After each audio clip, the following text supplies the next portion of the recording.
ನಮಸ್ತೆ. ದೋಸೆ ಮತ್ತು ಚಪಾತಿಗೆ ಸರಿ ಹೊಂದುವಂಥ ಆಲೂಗೆಡ್ಡೆ ಪಲ್ಯ ಹೇಗೆ ಮಾಡೋದು ಅಂತ ನೋಡೋಣ. ಮೊದಲಿಗೆ ಒಂದು ಕಡಾಯಿಗೆ 2-3 ಸ್ಪೂನ್ ಎಣ್ಣೆ ಹಾಕ್ಕೊಂಡು ಒಗ್ಗರಣೆಗೆ ಸಾಸಿವೆ, ಜೀರಿಗೆ, ಕಡಲೆಬೇಳೆ, ಉದ್ದಿನಬೇಳೆ, ಹಿಂಗು, ಹೆಚ್ಚಿಟ್ಕೊಂಡಿರೋಂಥ ಹಸಿರು ಮೆಣಸಿನ್ಕಾಯಿ ಹಾಕ್ಕೊಂಡು ಫ್ರೈ ಮಾಡ್ಕೋಬೇಕು.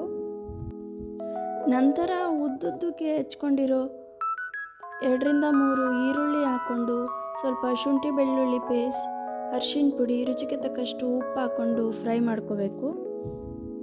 ನಾನಿಲ್ಲಿ 4 ಆಲೂಗಡ್ಡೆನ ಸ್ವಲ್ಪ ಅರಿಶಿನ ಪುಡಿ ಮತ್ತು ಉಪ್ಪು ಹಾಕ್ಕೊಂಡು ಬೇಯಿಸ್ಕೊಂಡಿದ್ದೀನಿ.